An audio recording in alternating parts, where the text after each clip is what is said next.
मित्रों, साथियों, हम लोग हिंदी साहित्य की जो सीरीज शुरू किए हुए हैं उसमें हम हिंदी साहित्य की विचारधारा, लेखक, उनका महत्व, परंपरा, वर्तमान में क्या प्रासंगिकता है, उन सारे महत्वपूर्ण बिंदुओं पर विचार करते हुए आगे बढ़ रहे हैं। और कोशिश ये रहेगी हमारी कि हम हिंदी साहित्य के साथ साथ भारतीय साहित्य में उस दौर में और कौन रचनाकार थे जिन्होंने हिंदी खड़ी बोली के निर्माण में अपना महत्वपूर्ण योगदान दिया। देखिए, महात्मा गांधी का नाम भी लगातार लिया जाता है और गांधी लगातार हिंदी की बात करते रहे और भारतीय राष्ट्रवाद या भारतीय चेतना को हिंदी में संप्रेषित करने की बात उन्होंने लगातार की। और आपको याद हो तो पूरे भारत में हिंदी प्रचार समितियों की स्थापना करने से लेकर के हिंदी में तमाम बातें करने से लेकर के एक चेतना किस तरह से हिंदी भारतीय भाषाओं के साथ अपना एक संवाद कायम करे, स्थापित करे, उसको लेकर गांधी जी ने भी अपना बहुत महत्वपूर्ण योगदान दिया। तो यहाँ हम अयोध्या सिंह उपाध्याय हरिऔध जी का नाम आपने सुना ही होगा। 1865 में उनका जन्म हुआ था और 1941 में उनकी मृत्यु हो जाती है। हरिऔध का जन्म आमगढ़ निजामाबाद कस्बे में हुआ था। वे काशी हिंदू विश्वविद्यालय में हिंदी विभाग में अवैतनिक अध्यापक थे। देखिए, निःशुल्क सेवा करते थे। उनका लेखन का आरंभ 19वीं शताब्दी में हो चुका था और अधिकांश रचनाएं 20वीं शताब्दी के उत्तरार्ध में लिखी गई। प्रिय प्रवास 1914 में लिखा गया प्रबंध काव्य उनकी कीर्ति का आधार स्तंभ है। इसके अतिरिक्त उनके ग्रंथ है चोखे चौपदे, चुभते चौपते, वैदेही वनवास, रसक्लश आदि। देखिए, हरिऔध का योगदान सबसे बड़ा ये है। आपको देखिए, हम जब भी किसी रचनाकार को पढ़ेंगे या किसी टेक्स्ट को पढ़ते हैं तब हमें इस बात को हमेशा याद रखना है कि वो किस समय में लिखी जा रही है और उस समय का उसके ऊपर कितना प्रभाव है। 1914 का समय देखिए आप, समझे कि भारतीय राष्ट्रवाद के उभार के साथ साथ कॉलोनियल सिस्टम के खिलाफ पूरी भारतीय चेतना में एक विरोध विद्रोह का आरंभ हो चुका है और ब्रिटिशर्स को भी अब सोचने पर मजबूर होना पड़ रहा है कि हमें मुल्क छोड़ना ही होगा। उस युग में वो चेतना थी एक तो, दूसरा खड़ी बोली का प्रभाव निरंतर बढ़ रहा था और ब्रज भाषा का प्रभाव खत्म हो रहा था। यानी कि परंपरागत चेतना धीरे धीरे पीछे जा रही थी और आधुनिक चेतना समाज की मूल चेतना बनने जा रही थी। इसीलिए प्रिय प्रवास हरिऔध जी ने भले ही कहानी राधा और कृष्ण की है। देखिए, आपको याद रखना होगा कि मध्यकाल का जो पूरा साहित्य है उसमें लगभग राधा कृष्ण और राम है ना, भक्ति का पूरा साहित्य, उसमें वो कैरेक्टर आते हैं। और इस आधुनिक काल तक आते आते, चाहे साकेत को लीजिए, चाहे जो भी इस युग के तमाम रचनाकार थे जो 19वीं शताब्दी, प्रेमचंद से पहले पहले समझ लीजिए आप, वो सारे के सारे उस मैथोलॉजी के कैरेक्टर की दुनिया में जाते हैं और सारे पात्र वहीं से लेके आते हैं। गुप्त जी भी वहीं से लेके आते हैं, हरिऔध जी भी वहीं से लेके आते हैं। प्रिय प्रवास असल में कृष्ण और के मथुरा जाने के बाद किस प्रकार से गोपियाँ उनके विरह में क्या तड़पती है उसकी पूरी पूरी प्रेम कहानी, समझे कि मोहब्बत की कहानी है। लेकिन उन्होंने खड़ी बोली में लिखा और आधुनिक चेतना के साथ लिखा उन्होंने। वो मध्यकाल की नायिकाओं की तरह नहीं है, वो सवाल भी करती है, प्रेम भी करती है और खुले में अपना इजहार करती है। तो कहने का मतलब है कि किस प्रकार से जब एक युग बदलता है, युग की चेतना बदलती है, तो उसके साथ रचनाकार की चेतना कैसे बदलती है। आप उसको आगे आइए, निराला को देखिए, राम की शक्ति पूजा को देखिए, आप असाध्य वीणा को देखिए, आप मुक्तिबोध को देखिए, फिर पुराधुनिक काल देखिए, गोदान को देखिए, आप प्रेमचंद की पूरी रचनात्मकता को देखिए, मंटो को देखिए। इस प्रकार की पूरी रचनात्मकता, कुर्तुल एन हैदर आती है, उर्दू की कई कई बड़ी बड़ी रचनाकार हमारे सामने आती है, अमृता प्रीतम जी आती है ना। तो ये उसके बाद की एक जनरेशन आती है पूरी पूरी, और उसका जिस पर पूरा वेस्टर्न का प्रभाव भी आता है ना। मतलब विश्व साहित्य से उस समय तक अगर रचनाकार परिचित हो चुका था और उसका परिचय इतना अधिक प्रगाढ़ हो चुका था कि वो आधुनिक चेतना को समझ चुका था कि जिसके सेंटर में सिर्फ भक्ति ही नहीं है बल्कि मनुष्य उसके केंद्र में आ चुका है। और मनुष्य की चेतना, मनुष्य का संघर्ष, चाहे मार्क्सवादी चेतना हो, चाहे पूंजीवादी आविर्भाव हो, इन सारी आविर्भाव के साथ किस प्रकार से सामाजिक चेतना, सांस्कृतिक चेतना और राजनीतिक चेतना में एक मूलभूत परिवर्तन पूरी भारतीय सभ्यता में भी घटित हो रहा था और उसका जाहिर सी बात है उसका प्रभाव विश्व से आ रहा था और भारत से भी आ रहा था, है ना।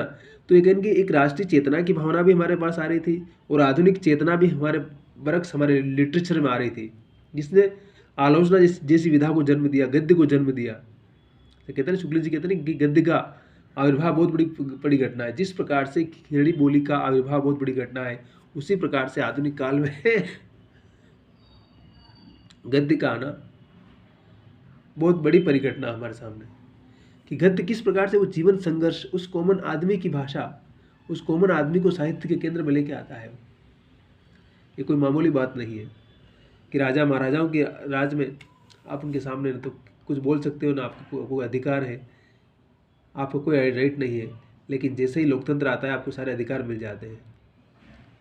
ये अलग बात है कि लोकतंत्र आने के बावजूद भी उनको अप्लाई नहीं किया गया, क्योंकि सामाजिक जड़ता और राजनीतिक अस्थिरता, या कह सकते हैं कि राजनीतिक तीक्ष्णता न होने के कारण हमारे भारतीय समाज में उस बोध को जब अप्लाई नहीं किया गया, इसीलिए आज भी जाति के सवाल और तमाम तरह के सवाल हमारे सामने वैसे के वैसे पड़े हुए हैं।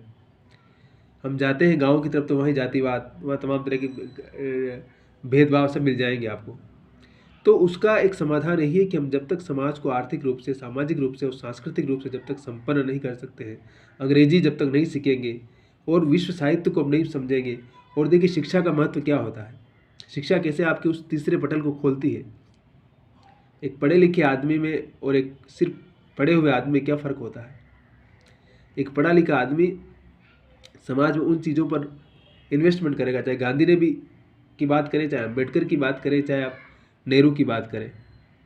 उस दौर के तमाम नेताओं ने इन्वेस्टमेंट कहाँ किया था, उनको पता था कि सबसे पहले हमें आज़ादी चाहिए, तो उन्होंने उस पर इन्वेस्टमेंट किया। उसके बाद उन्होंने कहा कि विज्ञान कैसे बढ़ाना है, शिक्षा को महत्व कैसे स्थापित करना है।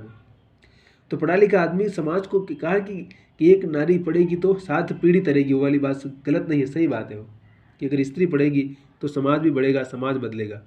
तो उस सारे इफेक्ट को अगर आप समझना चाहते हैं, जानना चाहते हैं, तो उस युगीन चेतना को हम समझे बगैर हम उस रचनात्मकता और रचना धर्मिता को नहीं समझ सकते हैं कि कैसे युग बदलने के बाद रचना धर्मिता कैसे बदलती है। जो कार्ल मार्क्स ने कहा था ना कि बेस बदलने से सुपरस्ट्रक्चर बदलता है, लेकिन फिर बाद में इटली के बहुत बड़े विचारक चिंतक ग्रामशी ने उस चीज़ को उलट दिया। उसने कहा था कि नहीं, ऐसा नहीं होता है। सांस्कृतिक सिर्फ राजनीतिक और आर्थिक ही नहीं होता, सांस्कृतिक चीज़ बड़ी चीज़ होती है। और उस सांस्कृतिक चेतना को जब तक आप नहीं समझेंगे तब तक आप अपने समाज की चेतना को नहीं समझ पाएंगे। अगर आपकी सांस्कृतिक चेतना सिर्फ जड़ता, क्योंकि समाज संस्कृति के आधार पर ही गतिशील हो रहा है। हमारे पर्व त्योहार और तमाम चीज़ें जो कि हमारे कह सकते हैं कि मुख्य धारा में नहीं है, लेकिन समाज उसी से बंधा हुआ है, समाज की चेतना वहीं से चल रही है। जब तक आप उसको सही दिशा में नहीं डाइवर्ट करेंगे, जब तक उसको नहीं बदलते हैं, तब तक आपका समाज नहीं बदल सकता है।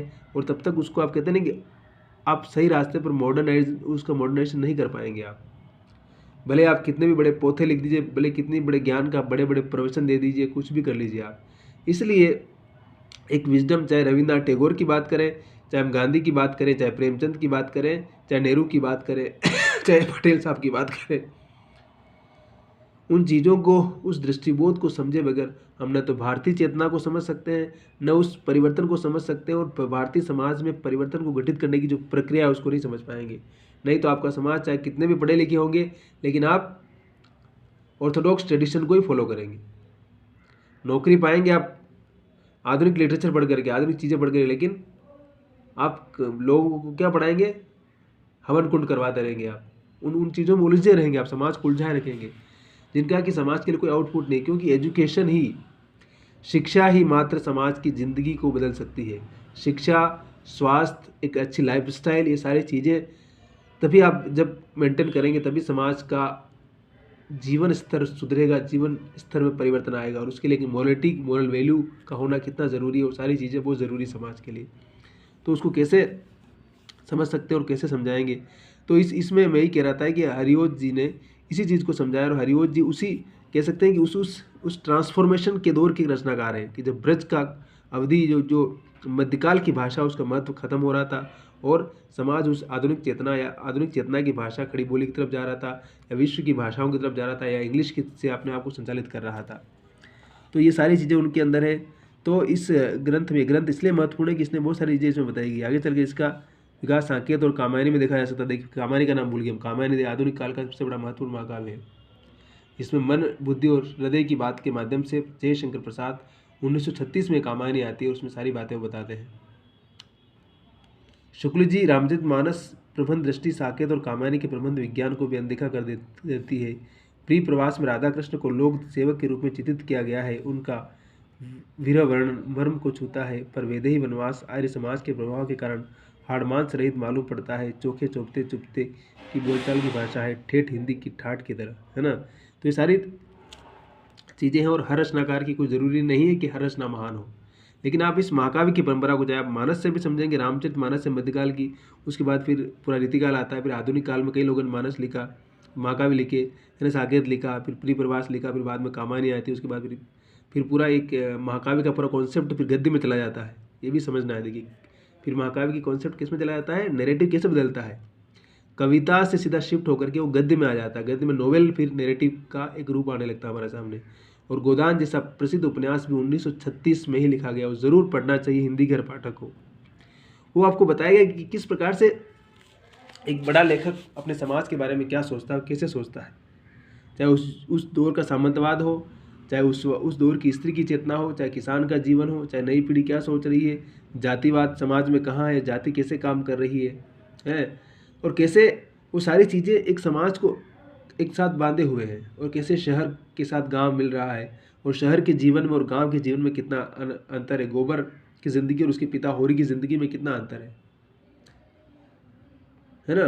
तो उस मेहता और मालती की सोच, राजा साहब और तमाम जो सामंत लोग, उनकी सोच किस प्रकार की है, मेहता पढ़ा लिखा प्रोफेसर, उसकी सोच क्या है, मालती की स्त्री होने के नाते एक डॉक्टर होकर क्या क्या सोचती है वो समाज के बारे में, स्त्री के बारे में, जीवन के बारे में, मूल्यों के बारे में, उसको उस उपन्यास में प्रेमचंद ने बड़ा बारीकी से समझाया, और कह सकते हैं कि मतलब वो किसी धर्म ग्रंथ की तरह है अगर आप पढ़ेंगे उसको तो। और बाकायदा वो सवाल करने का और जवाब करने का मौका देता है। धर्म ग्रंथ आपको सवाल पूछने की इजाज़त नहीं देता है, लेकिन गोदान में आप आर्ग्यूमेंट कर सकते हैं, सवाल पूछ सकते हैं। मैंने कहा नहीं, आधुनिकता का मतलब ही क्या, आप क्वेश्चन कर सकते हैं, क्वेश्चन मार्क कर सकते हैं आप।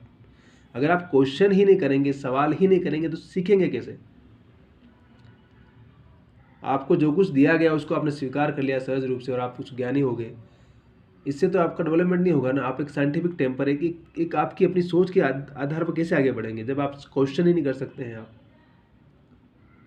तो धार्मिक चेतना और राजनीतिक चेतना और सांस्कृतिक चेतना में यही अंतर है, और आधुनिक चेतना और परंपरागत चेतना का अंतर यही है कि आप यहाँ सवाल कर सकते हैं, आप क्वेश्चन मार्क लगा सकते हैं, आप अपने हिसाब से डिफाइन कर सकते हैं, आप नई नई चीज़ों को जोड़ सकते हैं, घटा सकते हैं, बढ़ा सकते हैं, अपनी सोच को जोड़ सकते हैं, अपने महत्व को प्रतिपादित कर सकते हैं। तो मुझे लगता है कि हरिवंश जी का महत्व इसी रूप में है, और एक रचनाकार के रूप में उनको इसी रूप में हमें समझना चाहिए, जानना चाहिए।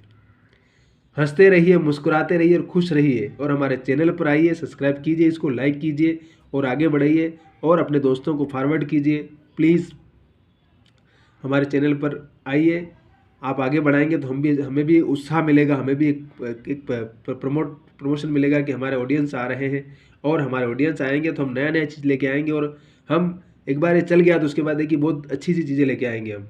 और हमारी कोशिश यही कि हम किस प्रकार से हिंदी साहित्य को या साहित्य को समझने का जो एक पारंपरिक तरीका, उससे भिन्न हम कैसे उसको डिफाइन करें, ताकि जो भी बच्चे हैं, जो नए बच्चे पढ़ रहे हैं, वो उनको सुने और वो जल्दी समझ जाए, उनको लगे नहीं कि साहित्य पढ़ना, कविता पढ़ना कितना कठिन है। जैसे कहते हैं ना कि कोई काम इसके आपको खेलने का मन है तो आप कितना मन से खेलते रहेंगे, आपको सोचेंगे कि कभी बंद ही नहीं हो। तो उसी प्रकार से साहित्य में भी ऐसा ही मन होना चाहिए, हम दिल से पढ़ेंगे, हम दिल से जब काम करेंगे तो काम कभी हमें भारी नहीं लगेगा, और वो काम कब हो जाएगा हमें पता ही नहीं चलेगा। इसलिए कविता, कहानी, साहित्य, आलोचना, समाज को समझना, ये भी एक प्रोसेस है। इसको भजन की तरह नहीं लेना है, बल्कि इसको बहुत ही सहजता के साथ ग्रहण करना है, समझना है। अगर हम इसको सहजता के साथ समझ के ग्रहण कर लिए तो समझिए ये भी हमारी अनुभूति का, हमारी चेतना का हिस्सा होगा, और ये ज़रूर हमें इम्प्रूवमेंट देगा, हमें दुनिया देखने की, जीवन को बेहतर बनाने की, और हमारे आर्थिक, सामाजिक, सांस्कृतिक विकास में बहुत बड़ी भूमिका निभाएगा। इसलिए हंसते रहिए, मुस्कुराते रहिए, खुश रहिए हमेशा, और पढ़ते रहिए, जी जान से काम करते रहिए, परिणाम ज़रूर आएगा, ज़रूर परिणाम आएगा, लगे रहिए।